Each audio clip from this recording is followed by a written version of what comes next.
Welcome, curious minds, to the deep dive.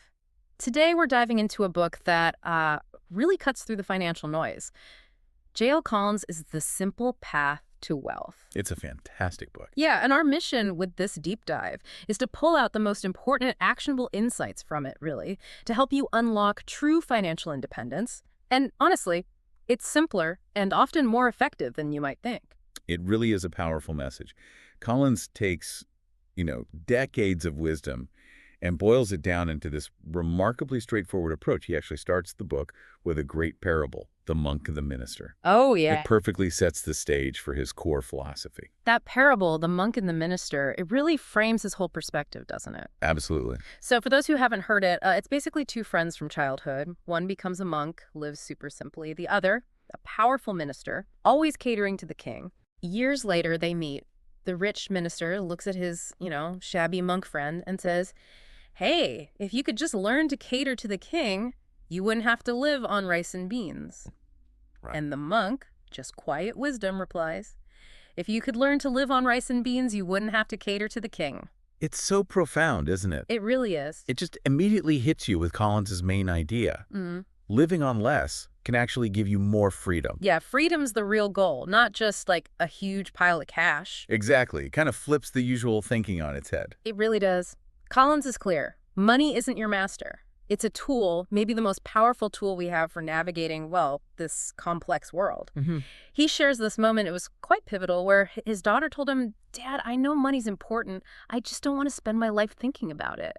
And that was a real eye-opener for him. He realized that this sort of benign neglect of finances leaves most people really vulnerable Vulnerable to who? to financial charlatans. Yeah. The people who deliberately make investing seem super complex Why do they do that? because that complexity is highly profitable for them and incredibly expensive for us. Ah, right. It makes us feel like we need them, need to hand over control. Precisely. But Collins's counter-argument is just so simple, almost devastatingly so. If your lifestyle matches or, God forbid, exceeds your income, you are no more than a gilded slave. Oof.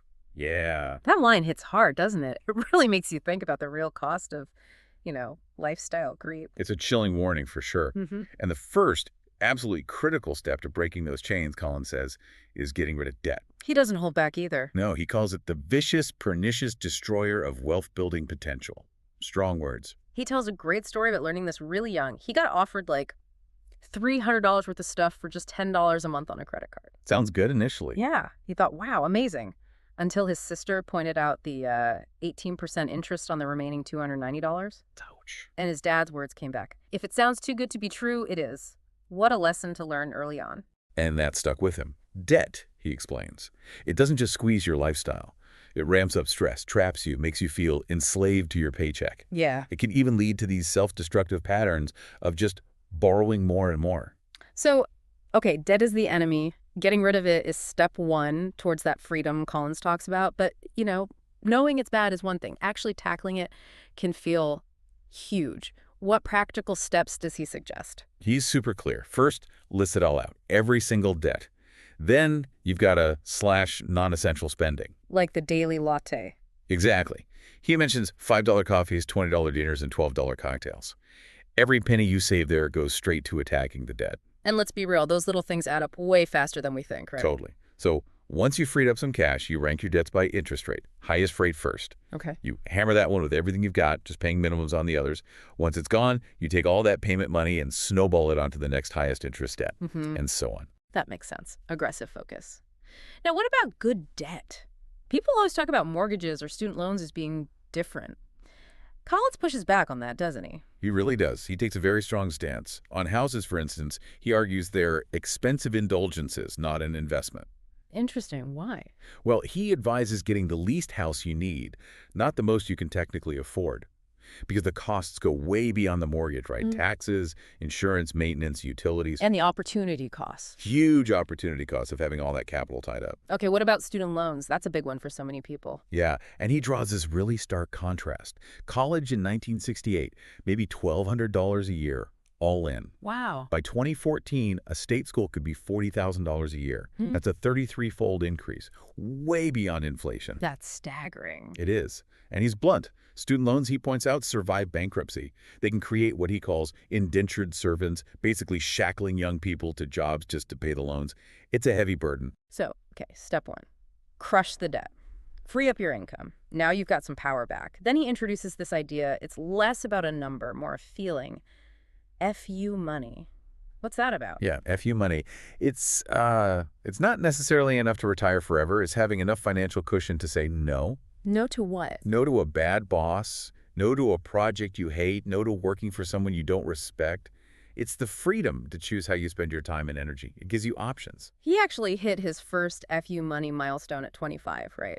Yeah. With something like $5,000. Yeah, a princely sum of $5,000, he calls it, after earning just $10 a year for 2 years. That's impressive saving. Totally. And with that, he asked his boss for 4 months off, unpaid, to travel. Boss said no. So what'd he do? He quit, just like that, at 25. That showed him the power of having that cushion, those options. That takes guts. It does. And later, he used that power to negotiate things like a month of vacation every year. And then, after 9/11, he got laid off unexpectedly. Oh, wow. Scary time. Yeah, and his daughter asked, "Daddy, are we poor?" He could honestly tell her, "No, sweetie, we're just fine. We have money that's working for us instead." Imagine that peace of mind. That's incredible. He also shared that story about his wife becoming a stay-at-home mom, right? How their net worth grew even with no income for 3 years. Yes, that perfectly illustrates his point, that financial independence is at least as much about being able to live modestly as it is about cash. It's not just the size of the pile, it's the size of your needs. That's huge. Exactly. A crucial insight. Okay, so that's the foundation. Now, building the actual wealth. Can everyone really retire a millionaire? Like, is that realistic? Collins gives a pretty emphatic yes. He truly believes it's possible for basically every middle-class earner. How does he back that up? Well, he uses the power of compounding. He shows how just $12,000 invested in the S&P 500, the big U.S. company index back in 1975, Okay. assuming an average 11.9% annual return, that $12K would have grown to over $1 million by 2015. Wow. Just from $12,000 initially. Right. And even investing just $130 a month, which is $560 a year over that same time frame, nearly $1 million too. Those numbers are kind of mind-blowing when you lay them out. Yeah. So how does he define financial independence then? What's the target?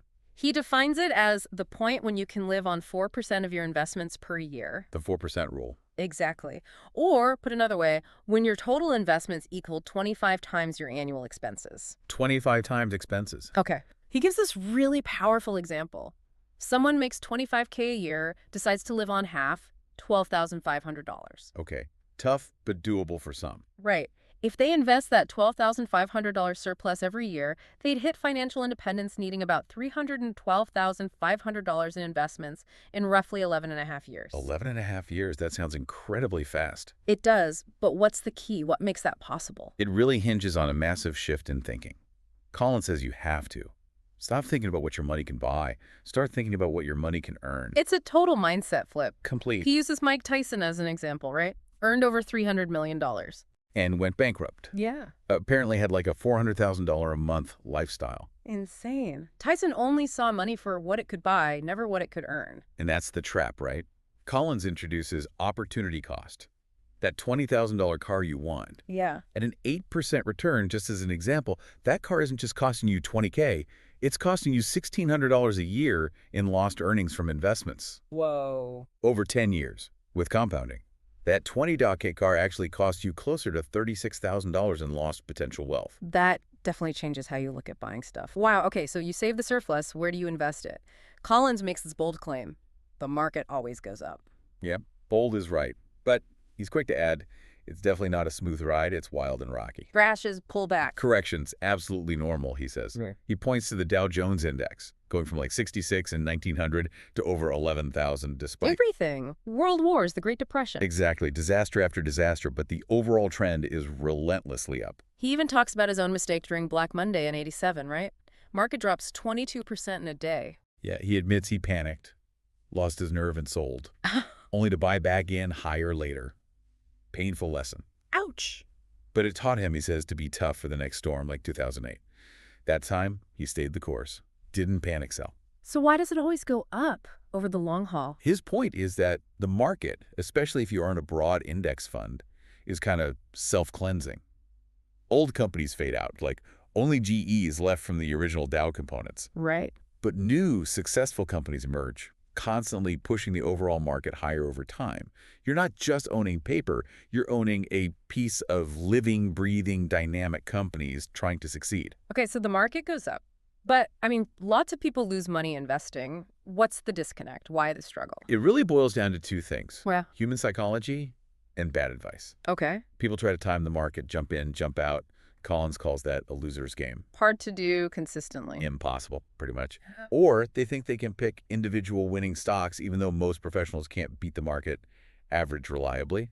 And they choose these actively managed mutual funds with managers who promise to beat the market, but mostly don't, especially after you factor in their high fees. He has that great analogy, the beer and the foam. Yeah. The market has two parts. The foam is the crazy daily price swings, the stuff you see on TV. The noise. Exactly. The beer is the actual underlying businesses, the real value being generated. Most people get fixated on the foam, but Collins says only the beer actually matters for long-term wealth. Love that. So clear. So what's the simple way to just get the beer and ignore the foam? Low-cost index funds. Simple as that.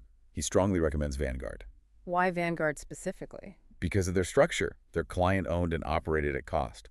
That means their interests and your interests are perfectly aligned. Okay, how does that help me? It means much, much lower fees. These expense ratios, the annual management fee, Vanguard's average is tiny, like 0.18% compared to the industry average of over 1%. Wow, that difference adds up hugely over time, I bet. Massively. So he recommends specific funds. VTSAX, the Vanguard Total Stock Market Index Fund for stocks, Got it. and VBTLX, the Vanguard Total Bond Market Index Fund for bonds if you need them. Okay, and how do you put this together? He gives two basic portfolio ideas. For young investors, people still building wealth, the wealth accumulation phase, Yeah. his advice is super simple: 100% VTSAX. All in stocks. Yeah. He says put all your eggs in one basket and forget about it. Yeah. But importantly, he clarifies that VTSAX is a very big, diverse basket, like 3,700 U.S. companies. Ah, okay. Not really one egg then. Not at all. That strategy aims for the highest long-term growth. Then for people nearing or in retirement, the wealth preservation phase, wanting a smoother ride. Less volatility. Exactly. He suggests something like 75% VTSAX, 20% VBTLX bonds, and maybe 5% cash. The bonds act like ballast, smooth things out, hedge against deflation, gives you peace of mind. Makes sense. What about international stocks? Does he recommend adding those? He actually argues you don't really need separate international funds.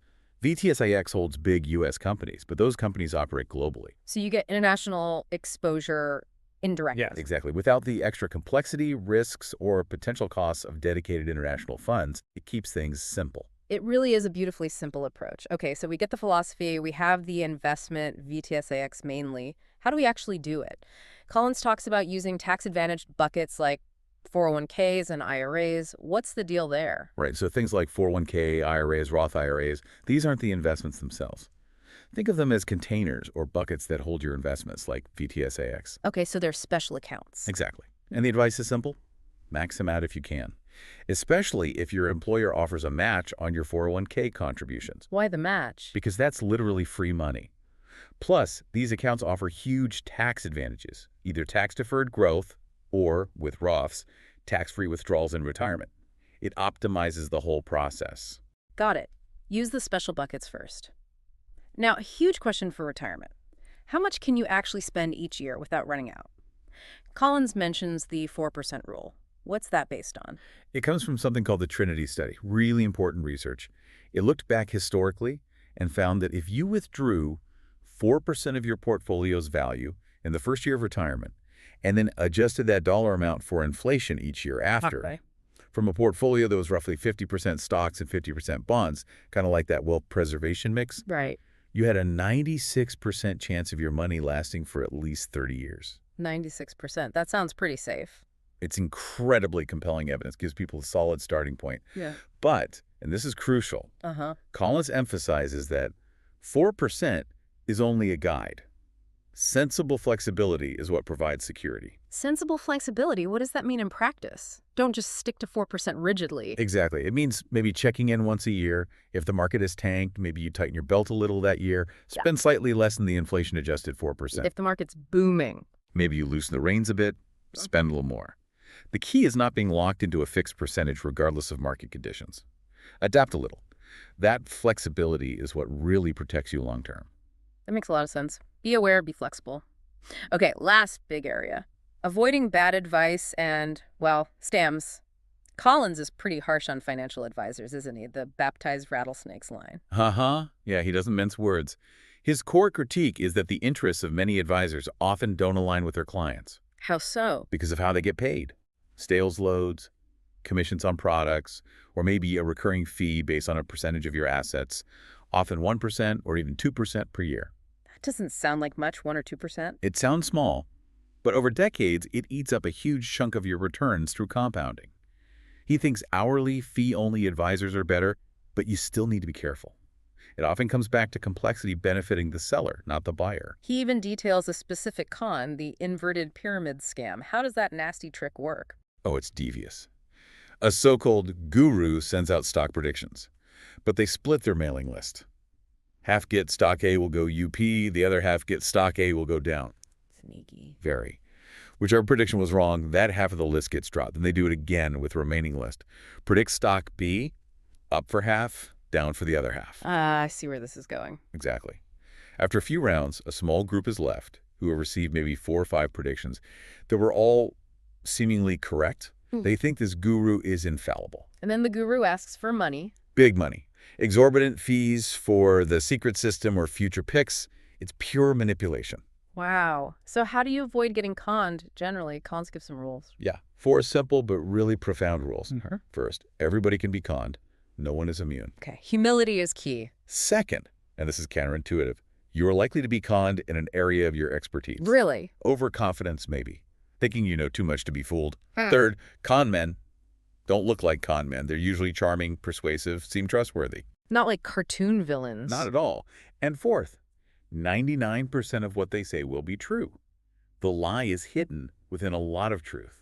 That's what makes it believable. Those are powerful points. Ultimately, though, Collins' message is about empowerment, right? Taking control yourself. Absolutely. He truly believes and argues convincingly that you can learn to manage your money yourself with far less cost and better results. Because complexity just helps the seller. Precisely. He says complicated investments only benefit the people and companies that sell them. His whole message boils down to simplicity and self-reliance, taking control of your own financial future. It's such a liberating idea, really, that you don't need some guru or complex strategy. Yeah, it cuts through so much fear and confusion that surrounds money. Okay, what an amazing deep dive into the simple path to wealth.